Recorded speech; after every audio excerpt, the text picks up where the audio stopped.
हाँ नंदराज, हम अपनी घर गृहस्थी, अपने बालक, अपनी गैया लेके कहाँ भटकेंगे? कहीं ना कहीं तो बस तो पड़ोगे ना हमें, पर हम जाएंगे कहाँ? हाँ नंद भैया, हम कहाँ जाएंगे? इसका उत्तर तो मेरे पास भी ना है कि अब कहाँ जाएं हम, किस दिशा में, किस ओर।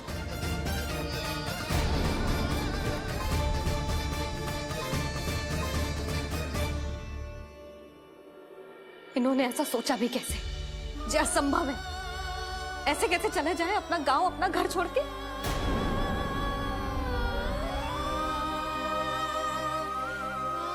मैया घबरा क्यों रही हो? मैया आप ही तो कहती हो नारायण जो करेंगे अच्छा ही करेंगे।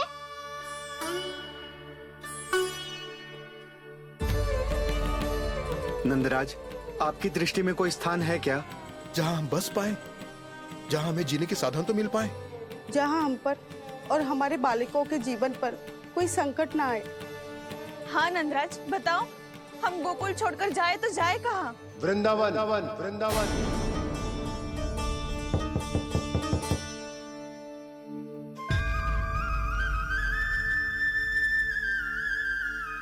उपनंद भैया,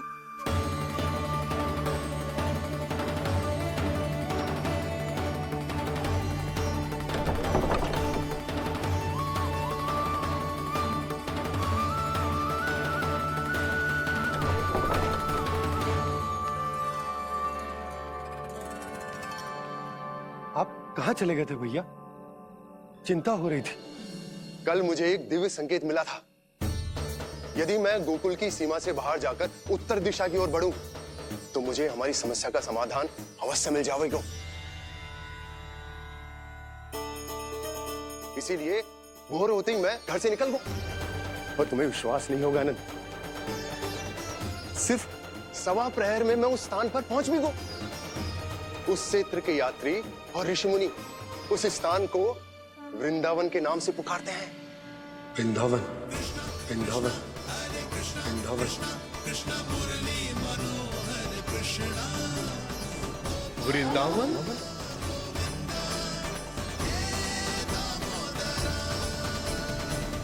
उस जगह पर अपने पग धरते ही मुझे यह एहसास होगा कि यहां पहुंचाने के लिए जरूर किसी दैविक शक्ति ने मेरी सहायता की है। मेरा मन तो सुख की अनुभूति से प्रफुल्लित होगा। और विशेषताओं की तो मैं बात ही क्या करूं। भूमि बहुत उपजाऊ है, जहां देखो चहुओर पुष्प पुष्प है, फूल ही फूल खिले हुए हैं। जल की भी कोई समस्या नहीं है नंद। जितने भी कुंड मैंने देखे, सबके सब लबालब जल से भरे हुए थे। जिधर देखो झरने बह रहे हैं, नदी बह रही है।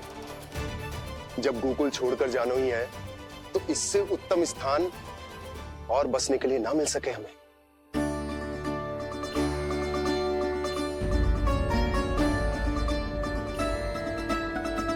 मुझे तो लगता है कि प्रभु श्री नारायण ने हमारे लिए पहले से यह स्थान चुनकर रखो।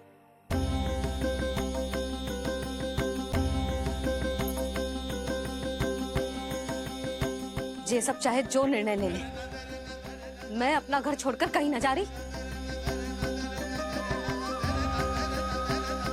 नंद, एक राजा होने के नाते प्रजा की रक्षा का भार अब तुम्हारे कंधों पर है।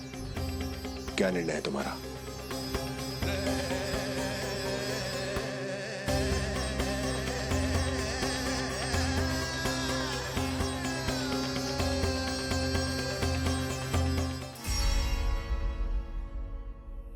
हम वृंदावन जाएंगे।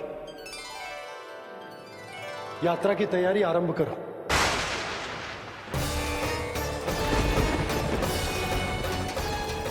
नंद जी,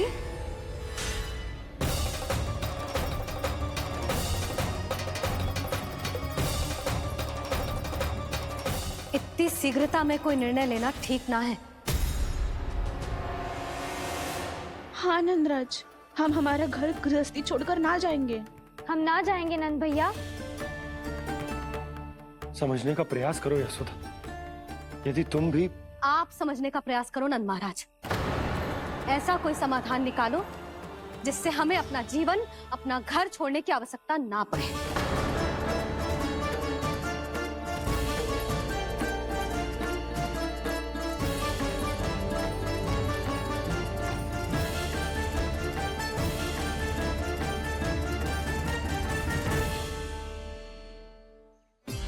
स्थिति कुछ ऐसी है कि मैं चाहकर भी अपना निर्णय ना बदल सकता, इसलिए हमें यात्रा की तैयारी आरंभ करनी होगी।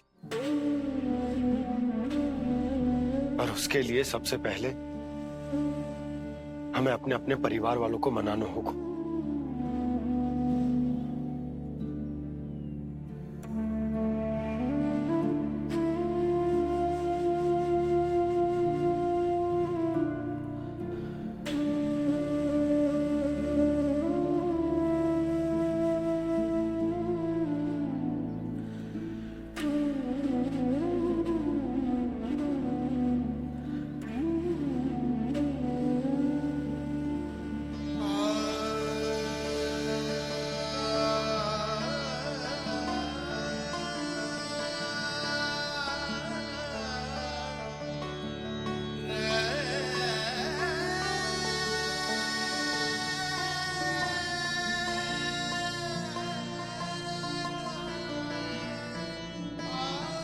हमने साथ मिलकर आज तक जो भी काम करो है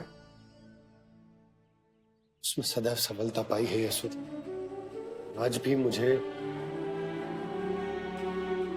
तुम्हारे साथ की आवश्यकता है।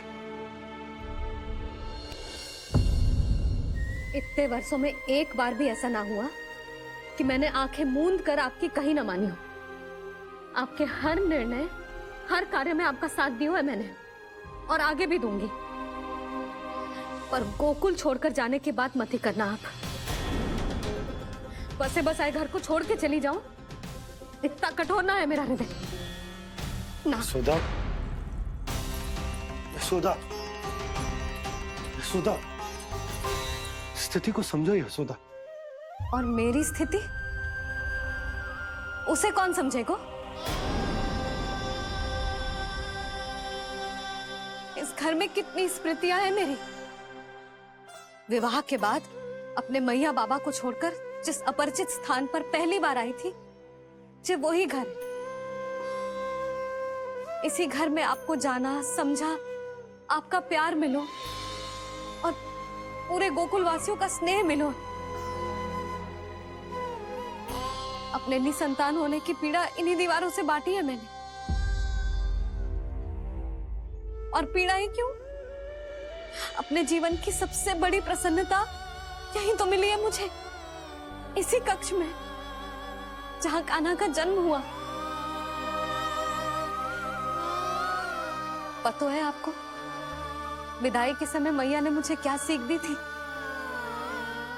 बिना ही यमराज के बुलाए ना तेरा इस घर से साथ छूटना चाहिए, ना नाता टूटना चाहिए। डोली में बैठकर जा रही है, अर्थी में ही बाहर आना ना। पहली बार अपने पतिदेव की आज्ञा ना मान रही मैं, क्षमा कर देना, पर मैं इस घर को छोड़कर ना जा सकती। यशोदा,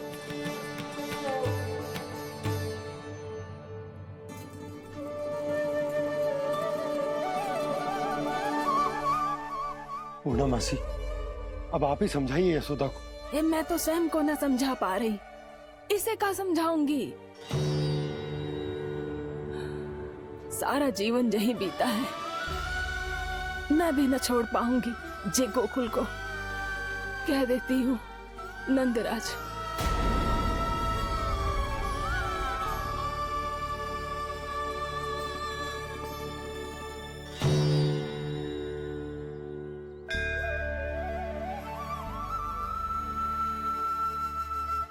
गोकुल छोड़ने का संकेत तुमने ही दिया था कान्हा। अब इस कार्य को पूरा करने का दायित्व भी तुम्हें ही संभालना होगा।